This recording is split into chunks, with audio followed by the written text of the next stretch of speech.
Hello, my name is Joanne Duford, and here is my presentation on the FastForward program. According to the FastForward website, FastForward was created when the works of these four scientists intersected. Their collaboration proved that the underlying cognitive processes that influence speech and language problems could be identified and permanently improved. So how did all this begin? During the 1970s and 80s, Mirzinich and his colleagues ran a series of experiments during their time at University of California. These experiments were designed to illuminate how the brain interpreted stimuli. They discovered that the brain actually changed when it learned or experienced something new. More significantly, additional experiments conducted collaboratively by Mirzinich and Jenkins showed that the adult brain also demonstrated change and adaptation in response to behavioral stimuli. Later, Jenkins spearheaded a study that showed progressive training could actually accelerate the rate at which the brain changed. Meanwhile, Dr. Talal was obtaining her doctorate in experimental psychology at Cambridge University. She theorized that the speech and language difficulties of children suffering from language learning difficulties were related to auditory processing problems. She used a computerized speech synthesizer to extend the duration of these quick sounds and tested the children with modified sounds. Amazingly, the children were now able to distinguish between the sounds. In 1993, the Santa Fe Institute held a conference with which Mirzinich, Talal, and Miller, who was working with Jenkins at the time, were all invited to present their research. When Talal and Mirzinich heard each other speak, it all fell into place. After this conference, the four scientists obtained research funding to develop model training tools. Jenkins took the lead on creating the computer software which would be the foundation of these training components. Jenkins and his team developed complex algorithms that could stretch the speed and enhance the components of speech. But the challenge was how to package this software so that it would engage children. Their solution? Turn it into a game. FastForward is an online intervention program that provides intensive practice. There are two specialized programs, one geared towards elementary intervention and the other geared towards secondary intervention. These interventions are taught through smart learning technology that individualizes the learning towards the individual student's abilities, digital guided oral reading which gives immediate feedback on the student's performance, automated assessment, and real-time reporting to assist teachers in documenting student performance. FastForward has been designed to help as many different students to learn to read as possible. According to FastForward, struggling readers need 10 to 30 times more practice to catch up to grade level peers. FastForward is a reading intervention program that is designed to help pre-readers and struggling readers by directly and intensively targeting what's holding them back. Next, FastForward is designed to build the listening, speaking, and reading skills for beginning to advanced language learners. The program provides English phonics training, intensive grammar and vocabulary practice, and oral, speaking, and reading reinforcement necessary to build both basic and academic proficiency. Dyslexia is now recognized as primarily an auditory disorder, with weaknesses appearing specifically in phonological processing. FastForward takes a unique approach. It aims to rewire the brain for reading, targeting the issues directly and starting with the brain's most foundational abilities. FastForward was originally developed by neuroscientists to help students with auditory processing disorders improve their auditory processing and sequencing skills. These neuroscientists have determined that through research, the best approach to use is adaptive exercises that train the brain to process subtle differences in sounds. A success challenge ratio of 80% success to 20% challenge, and sound training in the context of grammar, vocabulary, and reading exercises where sounds are stretched and amplified for easy discrimination. Additionally, FastForward provides intensive, adaptive training on missing language and reading skills for students identified with autism. Finally, FastForward's language and reading intervention is designed to improve the underlying memory, attention, and processing skills in learners that have been identified with a specific learning disability or attention deficit hyperactivity disorder. So how do we know that this is a quality program? The Department of Education created guidelines in a published document to assist educational stakeholders in selecting and implementing curriculum. The Department of Education has 5 different steps for implementation, but we're only going to focus on step number 2, select relevant evidence-based interventions. Under this step, the Department of Education advises that while the Elementary and Secondary Education Act, which was recently rewritten to be the Every Student Succeeds Act, requires at least one study on an intervention that provides strong, moderate, or promising evidence, the stakeholders should consider the entire body of relevant evidence. Also, interventions that are supported by higher level of evidence, such as the strong or moderate, are more likely to improve student outcomes because they have been proven to be effective. Thirdly, the relevance of the evidence, specifically the setting and population, may predict how well an evidence-based intervention will work in a local context. Finally, local capacity also helps predict the success of an intervention. So the available funding, staff resources, staff skills, and support for the interventions should be considered when selecting an evidence-based intervention. The Department of Education informs that the What Works Clearinghouse uses rigorous standards to review evidence of effectiveness on a wide range of interventions and also summarizes the settings and populations included in these studies.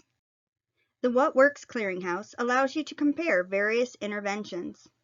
FastForward had 29 studies reviewed in a one-on-one, small group, and whole class setting.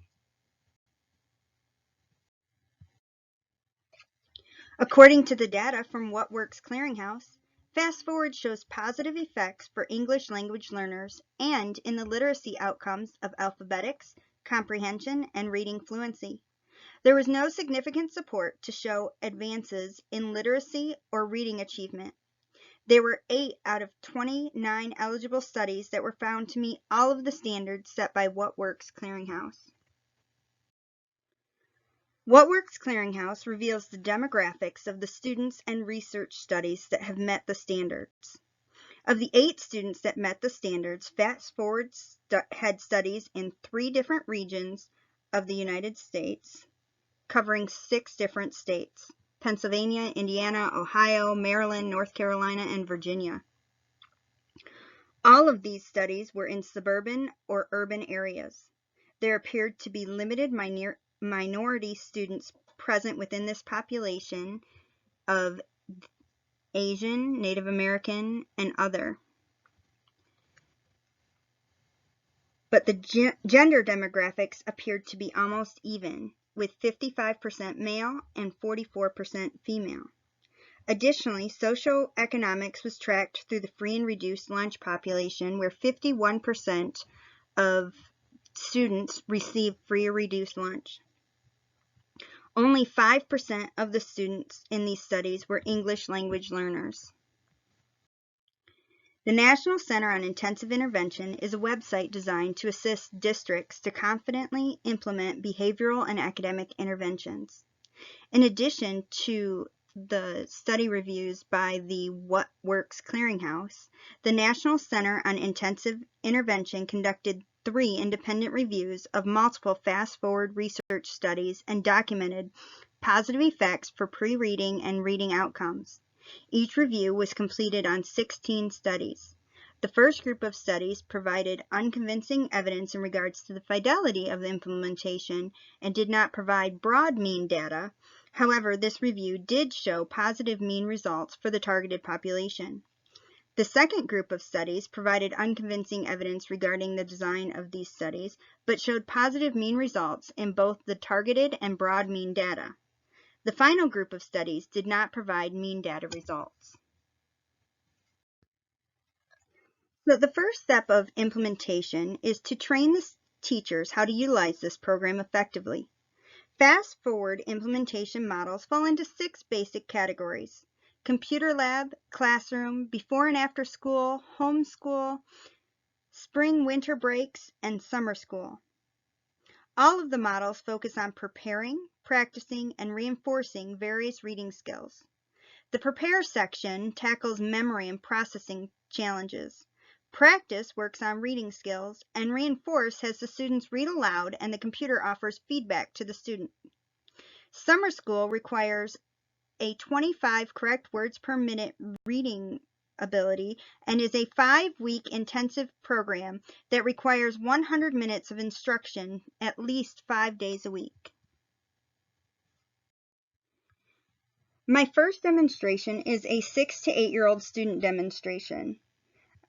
Because of the cost of the program, I'm not able to do an interactive demonstration. However, I want you to take a look at some of the exercises meant for this age group and the thought process behind them. The sound on the video demonstrations may be slightly off because when I did the screen capture, it didn't capture the volume, so I'm trying to do this in a different manner. But here we go.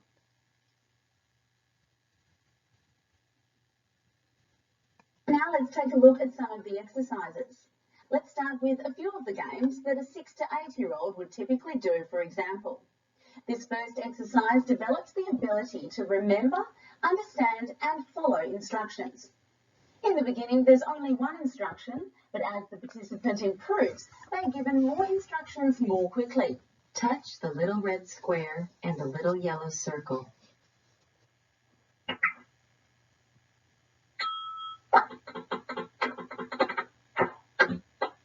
Put the blue circle between the yellow square and the white square.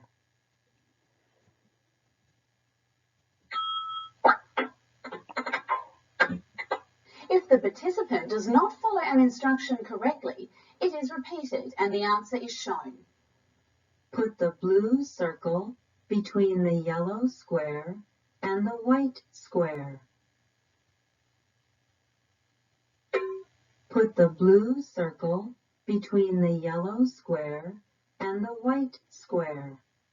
This exercise is excellent for training the ability to sustain attention while also developing listening comprehension, working memory, and sequencing skills.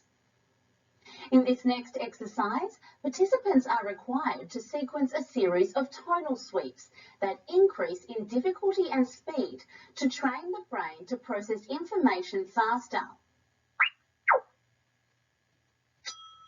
In this example, we heard a high sound followed by a low sound, so the participant would click on the up arrow to indicate that they heard a high tone, then the down arrow to show that they heard a low tone.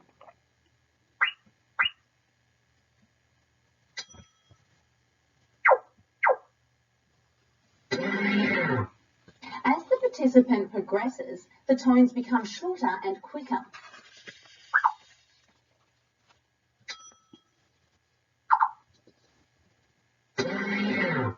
And as they improve, they will be presented with more tones.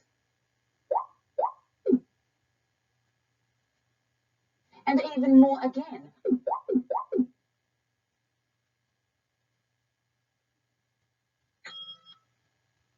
Phew, it makes you concentrate, doesn't it? This exercise trains the brain to process auditory information faster and faster, helping participants to be better listeners and to take in more information and instructions. Isn't it amazing that this game can improve your brain's speed? Now let's take a look at an exercise from one of the reading programs. This game works on developing phonemic awareness, a skill that is very important for learning to read. Participants help the bear to make lunch by sorting the words into the appropriate phoneme-based categories. Treat. Clean. Snail. As As you can see, this game develops the ability to identify and manipulate initial and final consonants, as well as short and long vowels. The exercises are designed as fun, bright and interactive games to keep participants engaged and motivated.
The facilitator of this demonstration encourages the watcher to attempt to answer the questions prior to the demonstration being completed.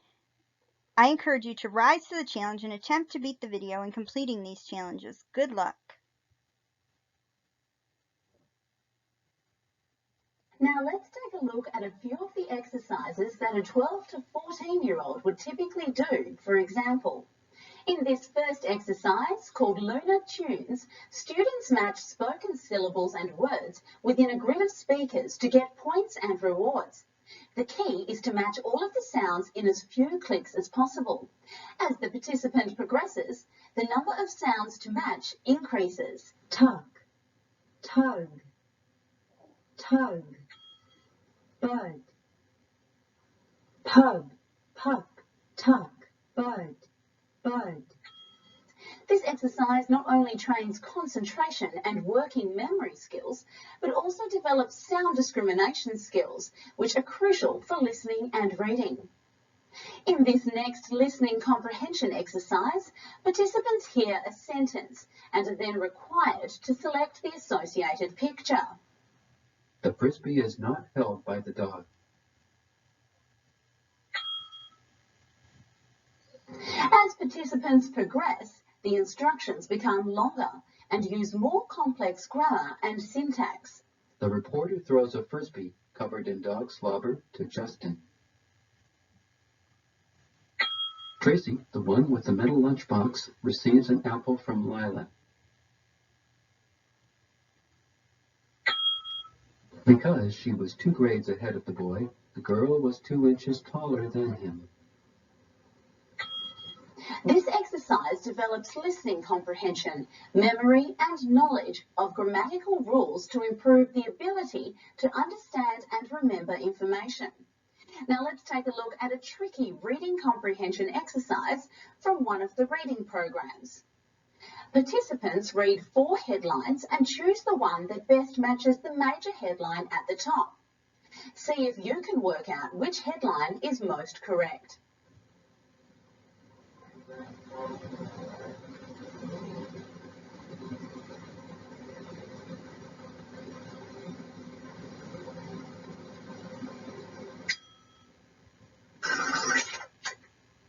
As participants progress, the headlines become longer and more complex.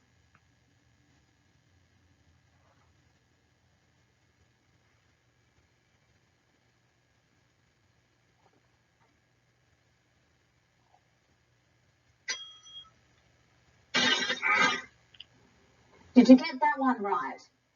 As you can see, this exercise is a great way to develop reading comprehension skills while also improving grammar and syntax.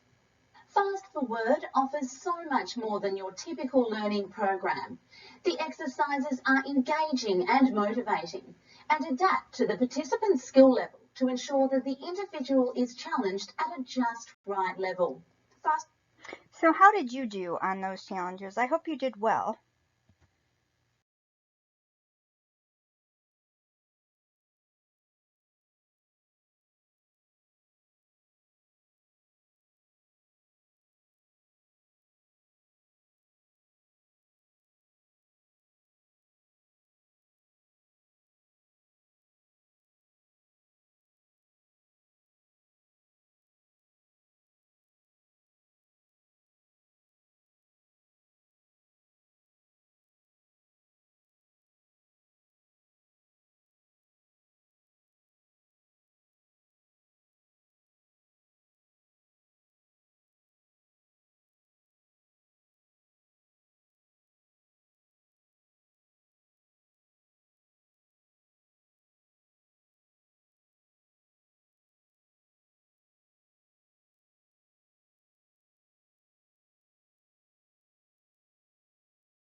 Because I teach in a secondary classroom, I wanted a program that included high school students.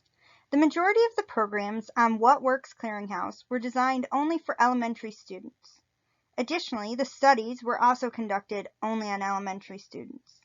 The task of picking a program, reviewing the research, and researching the program to present took me hours. Personally, I was not happy with the choice that I made, but after the hours that I spent researching FastForward, I was not willing to switch programs. FastForward is research-based and has been designed using neuroscience to enhance learning through engaging content. However, it appears to take the personal touch of a teacher out of the equation.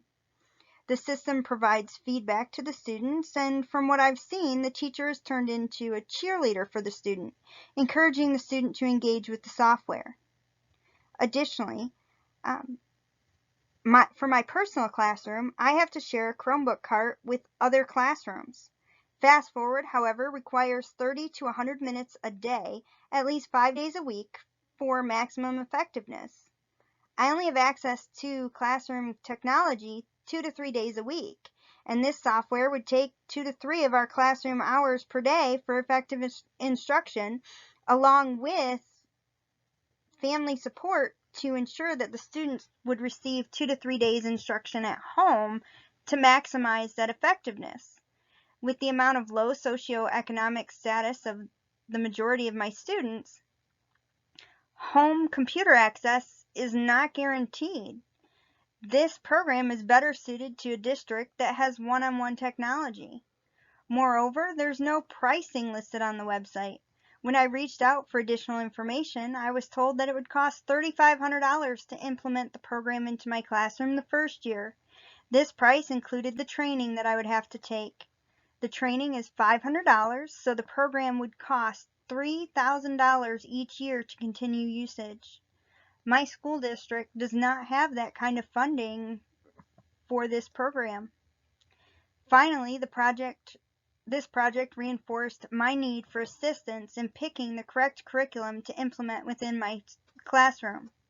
I need to be firmer in my request for assistance from the administration and from my mentor teacher when researching prospective curriculum for implementation. This project gave me insight on better starting points to ensure that we're utilizing quality research-based instruction and where to go when looking for those curriculum pieces. FastForward is designed to focus on reading skills. Therefore, I would include a graphic organizer that allowed students to track their progress and write their opinion on the activities completed.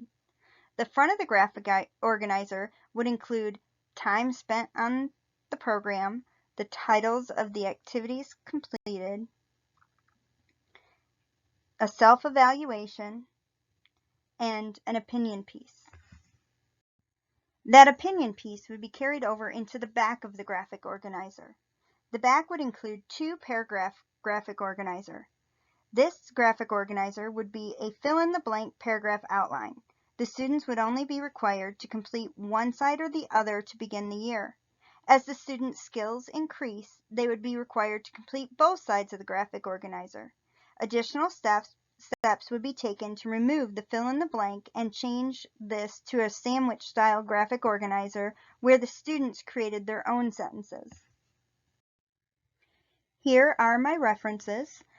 If you are looking to see a better view of the demonstration, that would be this right here.